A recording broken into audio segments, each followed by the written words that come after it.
그 유대인들도 기도를 하고 있죠. 세계 모든 종교는 기도를 하고 있습니다. 근데 유대인들의 그 기도, 그 기도는 이제 크게 세 가지로 이렇게 나눌 수 있습니다. 하나는 이제 쉐마, 네, 이것은 그 유명한 신명기 6장 4절부터 9절에 있는 말씀입니다. 뭐 들으라 이스라엘아 들으라로 시작해서 뭐 마음을 다하고 목숨을 다하고 힘을 다하고 뜻을 다하여 주 너의 하나님을 사랑하라.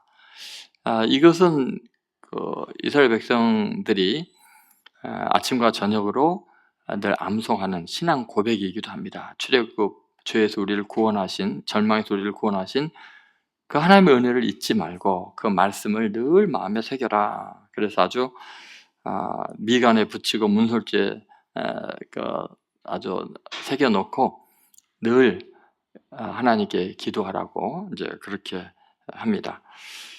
12살 이상 된 이스라엘 사람들은 다 아침 저녁으로 이 암송을 하면서 하나님께 기도를 드렸습니다. 그리고 이제 쉐마 다음에 테필라라는 18개의 기도문이 있습니다. 테필라, 이것은 아침, 오후, 저녁 3번에 걸쳐서 암송하면서 하나님 앞에 기도하는데 18가지 기도문을 암송하는 겁니다. 예를 들면 이제 3개는 이제 하나님을 찬양하는 내용, 나머지 가운데 12개는 간절히 간구하는 내용이고, 나머지 이제 3개는 하나님께 감사하는 이제 그런 내용으로 이루어져 있습니다. 그래서 이 테필라, 이건 18개의 기도문이죠. 나중에 이제 예수님 당시의 초대교회 때는 여기에다가 한 가지를 더, 얌야회 때 한 가지를 더 추가해서 비르카 타미님이라고 해서 예수 믿는 사람들 저주하는 그런 기도문이 이제 하나가 더 추가가 됩니다. 그다음에 이제 세 번째는 이제 카데시가 있습니다. 카데시는 이제 같이 회당에 모여서 이제 하나님의 말씀을 듣고 나서 그 말씀에 대해서 아멘 하면서 이 말씀을 해주시는 하나님께 모든 영광을 돌립니다라는 의미로 이제 카데시 기도문이 있습니다. 그거는 짧으니까 제가 한번 읽어드릴 테니까요. 여러분도 만약에 이제 예배 시간에 하나님의 말씀을 듣고 이 마음으로 아멘 하시면은 이제 여러분도 사실은 카데시 기도문을 하게 되는 겁니다. 설교 후에 암송하는 기도문입니다. 주께서 뜻을 따라 창조하신 세계에서 주의 위대한 이름이 높임을 받으시옵고 거룩히 여김을 받으시오며 주의 나라가 주의 궁정의 모든 이스라엘의 생존에 있는 동안에 빨리 임하시오며 주의 위대한 이름이 영원부터 영원까지 찬송을 받으시리로다. 아멘. 어때요? 주기도문의 내용하고 또 특히 성경하고 너무 비슷하지 않습니까? 그래서 지금 주님께서 기도문을 가르친 다음에 나중에 이제 마태복음에서 누가복음서에 없는 이 성경이 첨가가 된 것 같아요. 다시 말해서 마태복음서 기자는 누가복음서에 있는 아주 간단한 기도문에 마태는 유대교 아주 정통한 사람이죠. 누가는 헬라파에 속하는 지식인이고 의사이지만 마태는 유대교의 정통한 아주 깊이 있기 때문에 이 카데시의 그 마무리, 그 의미가 이제 여기에 더 이렇게 추가가 되어서 모든 영광을 하나님께 올려드리는 나라와 권세와 영광이 영원히 아버지께 있습니다. 이런 것을 우리가 알 수 있습니다. 자, 그렇다면은 오늘은 이 영광이 아버지께 영원히 있습니다라는 의미가 도대체 뭘까에 대해서 우리 한번 깊이 생각해 보려고 합니다. 첫 번째는 하나님의 존재 양식인 영광입니다. 자, 영광이 아버지께 영원히 있습니다. 이 말은 영이신 하나님, 보이지 않는 하나님을 우리가 만날 때 어떤 모습으로 만나냐는 거예요. 우리는 영이신 하나님을 그 본질에 대해서 파악하기가 어렵거든요. 그 하나님이 나타났을 때 우리는 어떻게 하나님을 표현할 것인가? 그것을 영광이라고 표현합니다. 특별히 이 헬라어로 이 독사라는 단어인데 우리나라 말 독사하고 다릅니다. 헬라어로 독사지, 근데 이게 광채, 영광, 영화, 명성 또는 자기 의견 뭐 이런 여러 가지 뜻이 있습니다. 그런데 이 영광이라는 이 독사는 뭐 인간에게도 영광이 있고 또 자연 만물들도 별과 별의 영광이 다르고 해와 뭐 해와 뭐 다른 것들의 영광이 다르고 피조물마다 다 다르지만 근본적으로 이 영광이라는 개념은 하나님의 존재와 능력이 나타나는, 그래서 인간을 만날 때 표현이 바로 영광, 이렇게 표현하는 겁니다. 예를 들면 이제 누가복음 2장 9절에서 예수님 탄생 때 천군 천사가 나타나서 하나님의 그 현현을 이렇게 표현을 합니다. 누가복음 2장 9절 같이 있습니다. 주의 사자가 곁에 서고 주의 영광이 그들을 두루 비침에 크게 무서워하는지라. 여기 보면 주의 영광이 뭐예요? 그들을 두루 비침에 크게 무서워했다. 지금 이것은 주의 영광이 그들을 두루 비쳤다는 것은 하나님의 임재가 그곳에 있었다. 그러니까 하나님이 우리와 함께한다, 좀 나타나셨다라는 표현을 할 때는 어떻게 표현할 방법이 없는 거예요. 주의 영광, 이렇게 표현을 하고 있는 거죠. 그래서 여러분, 어떤 물리적인 형태나 또는 뭐 어떤 모양을 통해서 하나님을 표현할 수가 없어요. 그것은 너무 영광스러운 모습이기 때문에 그렇습니다. 그래서 하나님의 존재의 양태가 뭐냐? 영광스러운 분이다, 독사다, 이제 그렇게 이야기합니다. 이것은 이제 모든 초대 교인들도 하나님의 모습이 함께 했을 때, 딱 나타날 때 그 모습을 영광으로 이해했습니다. 구약의 아브라함도 그렇고 하나님을 만났다라는 표현이 주의 영광을 체험했다, 이렇게 표현하는 거죠. 예를 들면 사도행전 7장 2절에 스데반이 아브라함이 하나님을 만났을 때를 영광의 하나님이 그에게 보여, 이렇게 표현합니다. 그러니까 하나님과 인간의 접점에서 인간이 하나님의 존재를 딱 인식하는 순간은 뭐예요? 영광이 느껴지는 거예요. 하나님의 존재의 양태가 영광이다. 인간의 입장에서 볼 때 그렇다는 거죠. 베드로도 그가 그 하나님의 임재를 경험한 한순간이 있었거든요. 영원히 잊지를 못합니다. 그래서 변화산에서 그 예수님이 변화된 그 모습을 봤을 때 그걸 베드로가 나중에 베드로후서 1장 17절에서 표현할 때 그렇게 표현합니다. 지극히 큰 영광 중에서 이러한 소리가 그에게 나기를, 이는 내 사랑하는 아들이요 내 기뻐하는 자라. 그러면 지금 이 큰 소리의 주인공은 누구예요? 하나님이죠. 그죠? 이는 내 사랑하는 아들이요 내 기뻐하는 자라고 예수님을 이야기하니까, 그러면 그 소리가 어디에서 났어요? 지극히 큰 영광 중에서. 그러면 지극히 큰 영광이 누구예요? 바로 하나님이라는 걸 알 수 있죠. 하나님에게서 그 소리가 났다는 거죠. 근데 그 하나님에 대한 표현을 할 때 지극히 큰 영광이라고밖에 표현을 못하는 거예요. 어떻게 도대체 하나님의 존재를 우리가 표현할 수 있겠어요?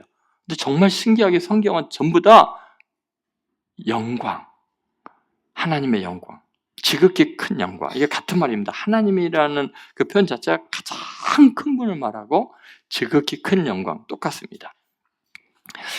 사도 요한은 나중에 이제 새하늘과 새 땅이 임할 때 하나님이 우리와 함께 계신다, 이거 할 때 하나님이 우리의 성전이시다 하면서 바로 그 하나님의 특성이 영광이라고 이야기를 합니다. 하나님이 우리와 함께 있는 거, 성전에 하나님이 가득한 거, 뭐 이사야 선지자도 이야기를 했지만 그 표현을 요한계시록 21장 22절 23절에 이렇게 나오고 있는데 한번 같이 읽어보겠습니다.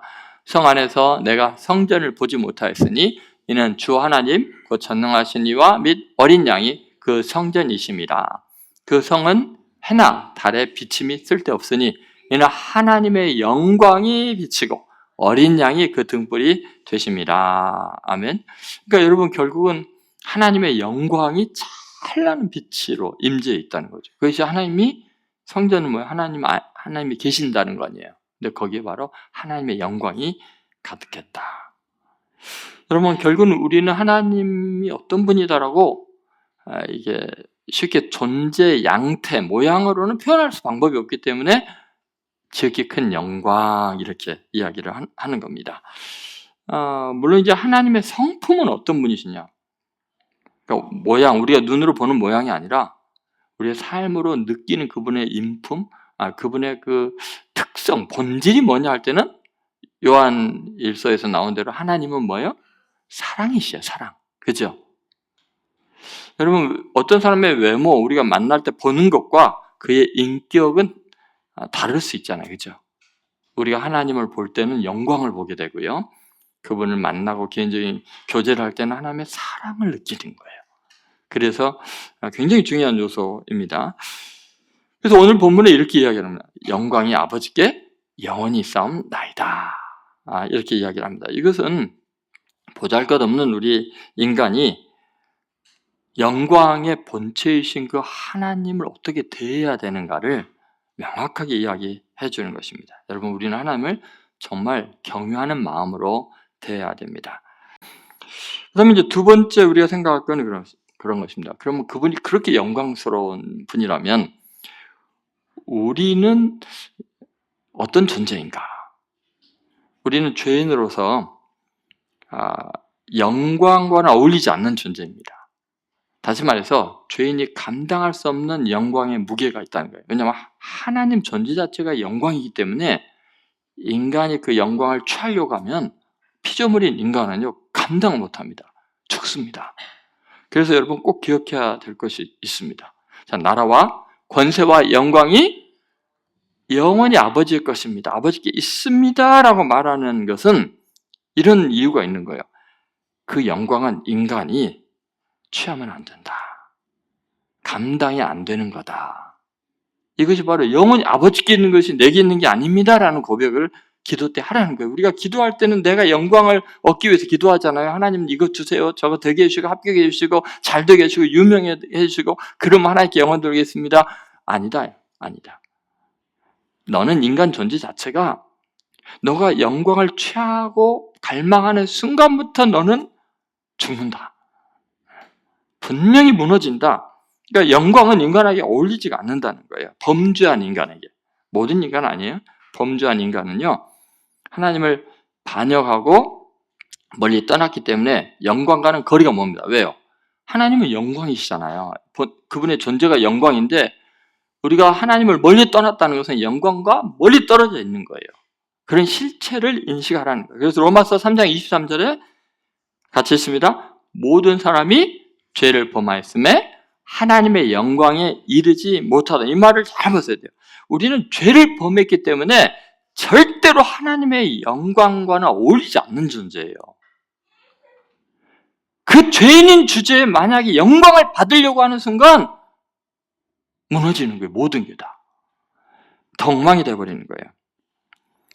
그래서 여러분 인간으로서 자기 주제 파악을 못하고 영광을 취하려고 하는 것은요 스스로가 위험한 지경으로 자기를 빠뜨리는 건데 그것은 일단 정신이 감당을 못합니다. 사회적인 관계 속에서 지키지도 못합니다. 압사당합니다. 여러분 인간은 죄인에게는 어울리지 않는다. 너무 먼 특성이다라는 걸 기억해야 됩니다. 예를 들어서 우리가 이제 살다 보면 사람들이 우리에게 영광을 돌릴 때가 있습니다. 여러분이 어떤 일을 훌륭하게 잘하거나 좋은 일을 할 때 또 여러분이 개인적으로 누굴 도와주건 공동체에서 큰 공을 세우건 간에 사람들은 고마운 마음을 갖게 마련이에요. 그분 정말 대단하셔. 훌륭하셔. 그때 우리가 꼭 기억해야 될 게 뭐예요? 우리는 영광과는 먼 존재라는 거예요. 영광을 누구에게 돌려야 돼요? 하나님께 돌려야 돼요. 왜냐하면 나는 영광과 상관없는 존재예요. 하나님이 은혜로 이 일을 조금 했을 뿐이에요. 하나님이 주신 것 중에 일부러 했을 뿐이에요. 하나님 내 생명 걷어가면 날씨 좀 바꿔놓거나 국제 정세 바뀌거나 전쟁 몇 개 터지면 준비한 모든 게 아무것도 아니에요. 근데 여러분 인간이 자신이 하나님이나 되는 것처럼 순간적으로 착각합니다. 조금 기여를 하거나 좀 남보다 좀 많이 가지고 있거나 아는 게 많거나 또 남이 칭찬해 주거나 그러면 순간적으로 자기가 죄인인 것과 피조물이었던 것을 잊어버리고 영광을 취하려고 합니다. 근데 그 순간에 하나님은 너가 영광과 얼마나 어울리지 않는 존재인지 알게 하겠다고 즉시로 사람을 죽이시거나 아니면 기회를 주시지만 반드시 그 영광과 분리된 존재인 것을 느끼게 만들어 놓습니다. 그 대표적인 것이 헤롯 왕입니다. 자, 헤롯이 어느 날 왕복을 입고 단상에 앉아서 백성들에게 연설을 했습니다. 근데 그 지역 사람들이 헤롯이 주는 그런 양식으로 먹고 사는 사람들이기 때문에 헤롯 왕에게 아부를 하는 거예요. 하도 폭력적이니까 아부하기 위해서 백성들이 하는 말이 백성들이 크게 부르되 이것은 신의 소리요? 사람의 소리가 아니라 사도행전 12장 22절 이제 그렇게 나옵니다. 그랬더니 사도행전 12장 23절에 헤롯이 영광을 하나님께로 돌리지 아니함으로 주의 사자가 곧 친히 벌레에게 먹혀 죽으니라. 여러분 보세요. 이것은 신의 소리다 하고 백성들이 막 높이고 그럴 때 이거 아부입니다. 아부. 절대 여러분 사람들의 칭찬이 팩트라고 생각하면 안 돼요. 다 목적이 있어서 아부하는 겁니다. 근데 그때 헤롯이 야 니네들 뭔 소리냐, 내가 무슨 신이냐, 나는 인간에 불과해, 그따위 소리 하지 마, 그래야 되는데 하나님께 영광을 돌리지 않냐고 이제야 나를 알아보는만 이렇게 돼버린 거예요. 그러니까 하나님께서 그래 네 실체가 뭔가를 보여주겠다고서 벌레가 먹혀 죽게 만들어요. 여러분 참으로 왕이어도요, 왕관을 쓰고 군사를 거느리고 있고 대단한 갑옷을 입어도 벌레에 먹혀 죽는 것이 인간입니다. 여러분이 지금 아무리 살충제를 뿌려도요, 여러분의 시체는 나중에 벌레 먹혀 죽어요. 별거 아닙니다, 우리는. 그래서 우리는요, 어떤 선을 행하든지 어떤 칭찬을 받든지 항상 영광을 누구께 돌려야 돼요? 하나님께 돌려요. 나는 벌레 먹혀 죽을, 벌레에게 먹혀 죽을 존재다. 나라와 권세와 영광은 영원히 아버지의 것입니다. 내 것 아닙니다. 그렇게 내 인생의 마무리들을 해야 되고 순간순간 일한 다음에 마지막 끝을 그렇게 해야 돼요. 자, 마지막 세 번째는 그러다 보니까 여러분 좀 손해보는 느낌 안 들어요? 맨날 고생하고 쓰고 하는데 영광을 하나님께 다 돌려버리고 뭐야 이게 내 인생, 내 교회 안 온다, 절로 간다 그렇게 생각하지 마세요. 절에 가도 마찬가지예요. 더 망가지죠. 그래서 세 번째가 영광의 역동적 공유입니다. 성경이 말하는 굉장히 놀라운 가치이죠. 왜 예수님은 그 영광스러운 하나님의 본체인 분이 십자가에 못 박혀 죽임을 당하려고 이 땅에 오셨을까? 그 영광을 우리에게 나눠주시기 위해서요. 감당할 수 없는 우리를 영광을 감당할 수 있도록 놀라운 일을 행하시는 것이 바로 복음입니다. 그것이 성경의 전체적인 내용입니다. 그래서 영광의 역동적 공유에 대해서 우리가 생각을 해봐야 됩니다. 그래서 자 이제 보세요. 영광이 영원히 아버지 것입니다 하고 마무리했어요. 그럼 아버지는, 하나님은 영광을 갖고만 계실까요? 영광을 어떻게 사용하실까요? 영광을 뭐 때문에 지금 받으시는 걸까요? 그걸 사용하시고 움직이는 하나님의 원리가 있다는 거예요. 그 영광이, 하나님께 있는 그 영광이 어떻게 얼마나 역동적으로 역사하는가, 그리고 그 영광이 얼마나 엄청난 그 파고를 일으키면서 세상을 변화시키는가, 거기에 대해서 알아야 됩니다. 그래서 이제 인간은 그 감당할 수 없는 무게, 영광의 무게 때문에 영광을 완전히 신적인 존재에게만 돌릴 수 있는 거죠. 그런데 예수님이 오셔서 하는 일이 뭐냐면 우리 죄인인 인간을, 영광을 감당할 수 없는 인간을 죄를 사하고 하나님의 자녀가 되는 권세를 주신 거예요. 하나님의 자녀는 뭐예요? 신의 자녀는 뭐예요? 신인 거예요. 여러분, 우리가 예수 그리스도의 구속으로 말미암아 얻은 놀라운 것이 뭐냐면 이제는 영광을 감당할 수 있는 존재로 바꿔주시는 거예요. 그러면 이 어떤 과정을 통해서 이 영광이 흘러 들어올까? 우리 인간이 감당할 수 있게 해주는가? 그것은요, 예수님께서 샘플로 보여주셨어요.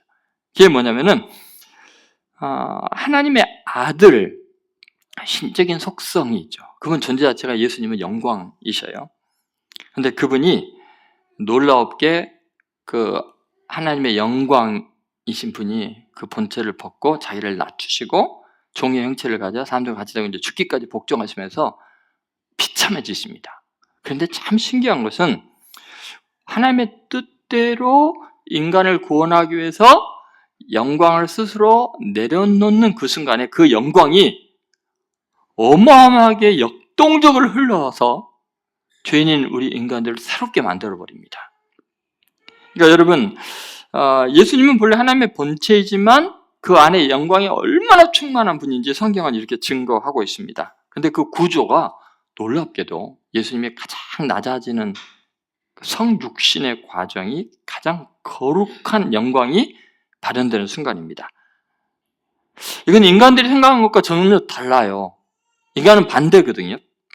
요한복음 1장 14절 한번 같이 읽어보겠습니다.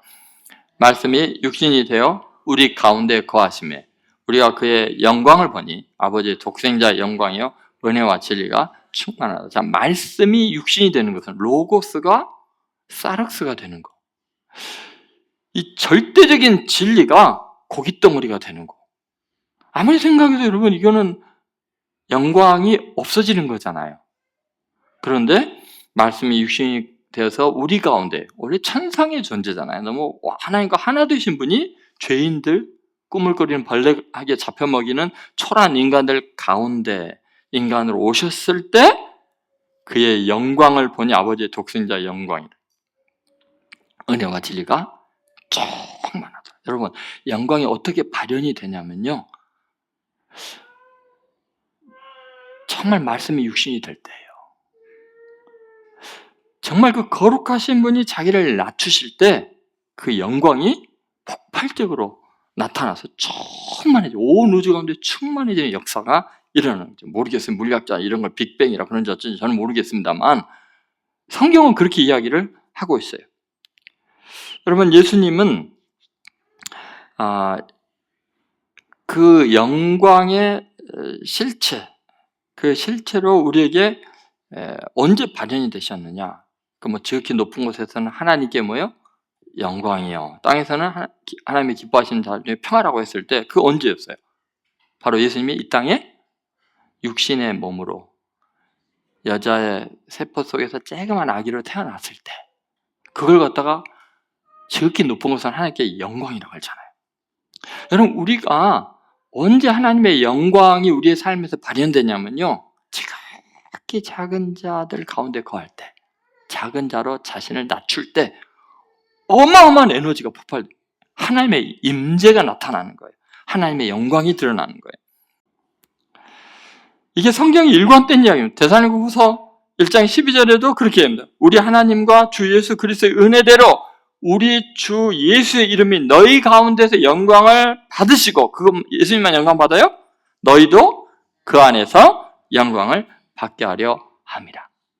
여러분, 내가 영광을 갈취하면 나를 망가뜨리지만 하나님이 나를 새롭게 하셔서 영광을 주실 때는 진짜 영화롭게 되는 줄로 믿습니다. 이 세상은 하나님의 영광을 지금 대적하고 있습니다. 왜 내가 예수 믿는 사람인지 직장에서, 동네에서, 또 가정에서도 티를 안 냅니까?